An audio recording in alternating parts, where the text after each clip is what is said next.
தெய்வம் இல்லாமல் நம்ம எந்த ஒரு காரியங்களையும் செய்ய முடியாது. தெய்வ சக்தி அப்படின்னு ஒன்று நமக்கு இருந்தால் மட்டும்தான் எல்லா காரியங்களிலும் வெற்றி பெற முடியும். நம்ம ஒரு தனி மனுஷனாக ஜெயிக்கணும் அப்படின்னா முதல்ல நம்ம குடும்பத்தோட சப்போர்ட் நமக்கு வேண்டும். இன்றைக்கி நிறைய பேரோட வாழ்க்கையில் குடும்ப சப்போர்ட்டே கிடையாது. குடும்பம் சப்போர்ட் பண்ணாததுனால தான் இன்னமும் நம்ம நிறைய பேர் வாழ்க்கையில் விருத்திக்கு வரவே மாட்டேங்கிறோம். நம்ம ஆசைகள்லாம் நிறைவேறாமல் நிராயுதபாணியாக நிற்கிறோம். ஏன் இந்த குடும்பத்தில் உள்ளவங்களுக்கு நமக்கு என்ன பிரச்சனை? நம்ம முன்னேறினா அவனுக்கு பிடிக்க மாட்டேங்குது. இதில் பங்காளி அண்ணன் தம்பியில் அடுத்தது குடும்ப உறுப்பினர்கள் வீட்டுக்குள்ளே இருப்போம். பொண்டாட்டி புருஷன் புள்ள இதுங்களே நமக்கு சப்போர்ட் பண்ணாது.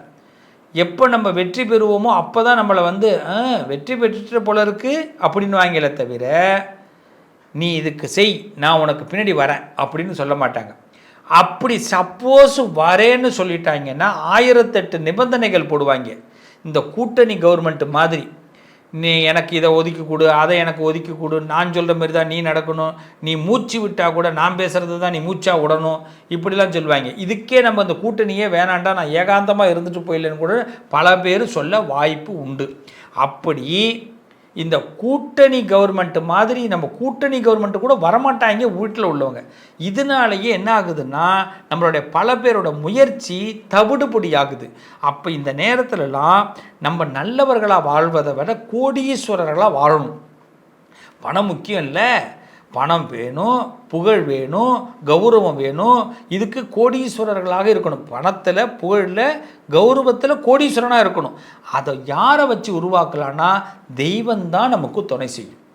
உறவுக்காரவங்க செய்ய மாட்டாங்க, சொந்தக்காரவங்க வரமாட்டாங்க, வீட்டில் உள்ளவங்க நம்மளை ஏற்றி விட மாட்டாங்க.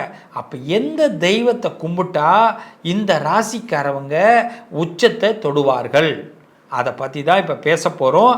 அந்த தெய்வத்தை வணங்குறது எப்படி, அதில் சின்ன பரிகாரத்தை, எளிய பரிகாரத்தையும் உங்களுக்கு சொல்லித்தரப்போகிறேன். மிஸ் பண்ணாமல் வாட்ச் பண்ணுங்கள், ஸ்கிப் பண்ணிடாதீங்க. வாங்க பார்ப்போமா. யாரையும் தூக்கி எறிய மனம் இல்லாத துளாராசிக்காரர்கள்.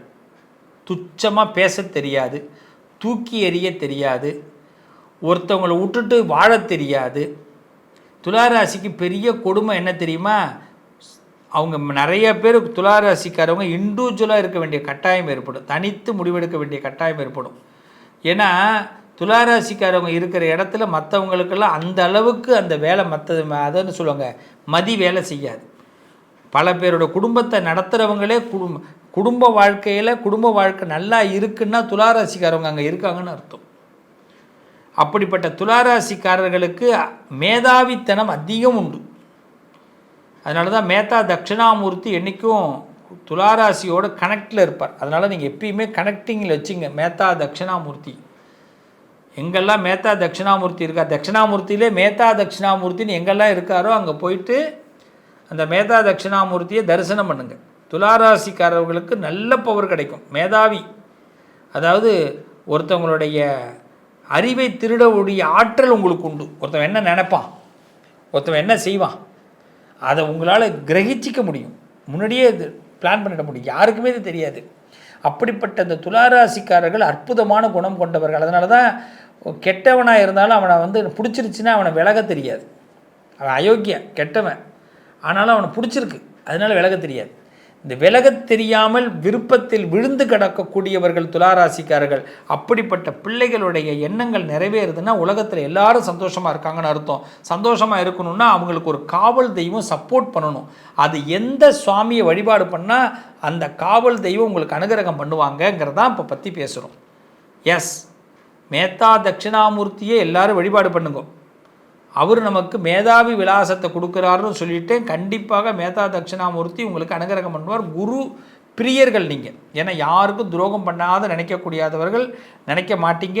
அதே மாதிரி நமக்கு யாராவது வழிகாட்டினாங்கன்னா அவங்கள மறக்கக்கூடாதவர்கள், மறக்க முடியாதவர்கள். இவ்வளோ நல்ல குணங்கள் இருக்குது. அப்போ உங்களுக்கு காவல் தெய்வமாக இருக்கணுமே ஒருத்தர். எதையாவது அவர்கிட்ட போய் முறையிடணும். அவர் தான் உங்களுக்கு நல்லது செய்வார், கெட்டதை கிட்டக்க விடாமல் பார்த்துப்பார். யார் தெரியுமா? எஸ், கணபதி, விநாயகர், பிள்ளையார். அவ்வளோதான். என்ன சுவாமி இவ்வளோ சிம்பிளாக சொல்லிட்டே அப்படின்னு?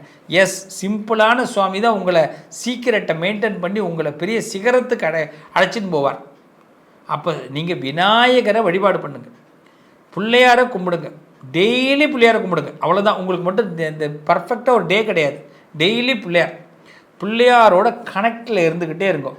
வியாழக்கிழமை தட்சிணாமூர்த்தியை போய் பாருங்கள். மேத்தா தட்சிணாமூர்த்தியோடைய விக்கிரகம் எங்கேயாவது இருந்தால் வீட்டில் வாங்கி வைங்க, இல்லை ஒரு ஃப்ரேம் வாங்கி வைங்க. பிள்ளையாரோடைய விக்கிரகத்தை வச்சு டெய்லி அபிஷேகம் பண்ணுங்கள். நீங்கள் உங்களுக்கு மட்டும் இந்த ஆப்ஷன் உண்டு. மற்றவாள்லாம் வெள்ளி விக்கிரகம் தான் வாங்கலாம், நீங்கள் மட்டும் கல் விக்கிரகமே வாங்கலாம். மாக்கள் கூட வாங்கிக்கலாம், கருங்கல்ல வாங்கிக்கலாம். சின்னதாக ஒரு பிள்ளையார் சிலை விலை வாங்கி வீட்டுக்கு வாங்கி வச்சு அவருக்கு அபிஷேகம் பண்ணி ஆராதனை பண்ணி அவருக்கு ஒரு செம்பருத்தி பூ சாத்திட்டு வாங்க. செம்பருத்தி பூ உங்கள் வீட்டிலே வச்சு வளருங்க. அந்த செம்பருத்தி எந்த அளவுக்கு வளருதோ அந்த அளவுக்கு நமக்கு செழிப்பு வளரும். இதை மட்டும் செஞ்சுட்டு வாங்க. விநாயகர் அகவல் படிங்க. அதுவும் பிரதி ஞாயிற்றுக்கிழமையில் துளாராசிக்காரவங்க விநாயகர் அகவல் படிங்க. ஏன்னா உங்களுக்கு சூரியன் வீக்கு. அதனால் ஞாயிற்றுக்கிழமையில் விநாயகர் அகவல் படிக்கும் பொழுது அந்த சூரியன் திரும்பி நமக்கு ரிஃப்ளெக்ட் கொடுப்பார், நல்ல பிரகாசத்தை ஏற்படுத்தி கொடுப்பார். அவரால் நமக்கு லாபம் கிடைக்கும். அதனால தான் நிறைய இடத்துல நம்ம செய்கிற பேர் புகழெலாம் வரமாட்டேங்குது. என்ன காரணம்? சூரியன் நமக்கு வீக்காக இருக்கிறதுனால.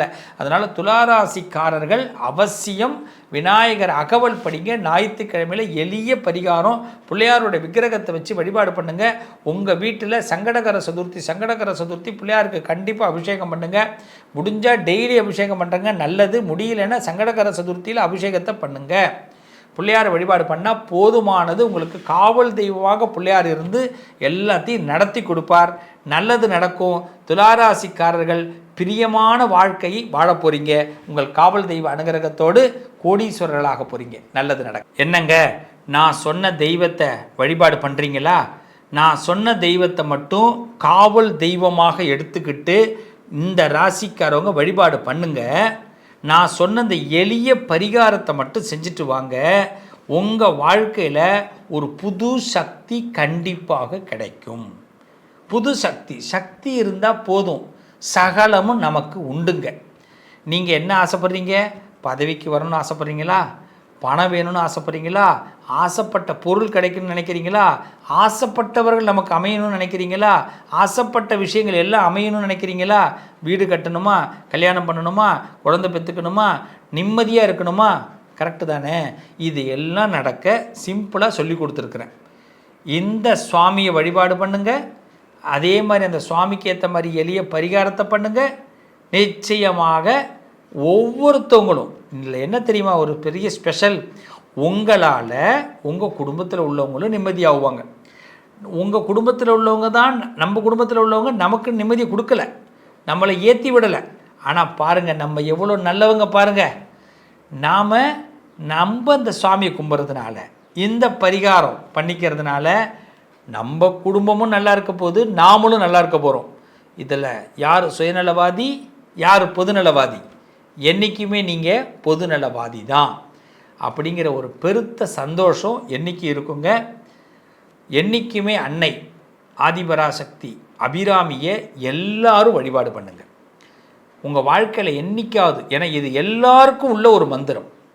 என்றைக்கு உங்கள் வாழ்க்கையில் மனசில் அதிருப்தி ஏற்படுகிறதோ, மன கஷ்டம் ஏற்படுகிறதோ, வருத்தம் ஏற்படுகிறதோ, எனக்கு இந்த இடத்துக்கு வழியே கிடைக்கலப்பா அப்படின்னு சொல்ல உங்களுக்கு மனசு என்றைக்கு வருதோ, அம்பாளுடைய பாதத்தை போய் பிடிங்க. அபிராமியை போய் பாருங்கள். அபிராமியோடைய பாதத்தை போய் பிடிங்க. அம்மா சரணாகதி அடைஞ்சிட்டம்மா, அமாவாசையை பௌர்ணமியாக ஆக்கி கொடுத்தவ நீதான் தாயி, இன்றைக்கி நிறைஞ்ச அமாவாசையாக என் வாழ்க்கை இருக்குது, அதை பௌர்ணமியாக ஆக்கு தாயி அப்படின்னு அந்த தாய்கிட்ட நீங்கள் மன்றாடி கேளுங்க.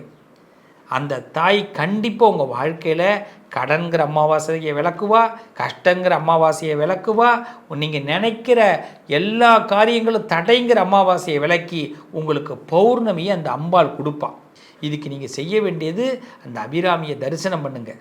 அது மட்டும் இல்லை, வெள்ளிக்கிழமை அபிராமி அந்தாதியை புத்தகத்தில் உட்காந்து படிங்க. படித்து பாருங்களேன். ஒரு 10 வாரம் நீங்கள் தொடர்ந்து படிச்சிட்டிங்கன்னா அடுத்தடுத்த மாற்றங்களை அப்படியே மெய்சிலுக்கிற அளவுக்கு கொடுப்பாங்க. அதாங்க அம்பாளுடைய விளையாட்டு. அதனால் அபிராமி அந்தாதிங்கிற அருமருந்து கையில் வச்சுக்கிங்க. நீங்கள் என்னைக்கு தோற்று போக மாட்டீங்க. சகல சந்தோஷமும் உங்களுக்கு கிடைக்கும். எல்லா அமாவாசைகளும் விலகும். செய்யலாங்களா? மீண்டும் உங்களை அடுத்த ஒரு நல்ல பதிவில் சந்திக்கிறேன். மீண்டும் உங்களை சந்திக்கும் வரை உங்களோடு நான் என்றும் சந்தோஷமாக நம்ம வாழ்க்கை இருக்கணுங்க. அபிராமியை போற்றுவோம், அபிராமி அந்தாதியை படிப்போம், வாழ்க்கையில் இஷ்ட தெய்வத்தை வழிபாடு பண்ணுவோம், சொன்ன பரிகாரங்களை செய்யுங்க, நல்லா இருப்பீங்க, நல்லது நடக்கும். உங்கள் அதிர்ஷ்டத்திற்கான தீர்வு: கல்வி, பதவி, யோகம், தொழில் வளர்ச்சி பெருக. ஜாதகம், வாஸ்து, திருமண பொருத்தம் பார்க்கவும், பிரசன்னம் கேட்கவும். Positive lion doctor Sivasri Manikanda Sivam. தொடர்பு கொள்ள வேண்டிய வாட்ஸ்அப் எண் 7904137178.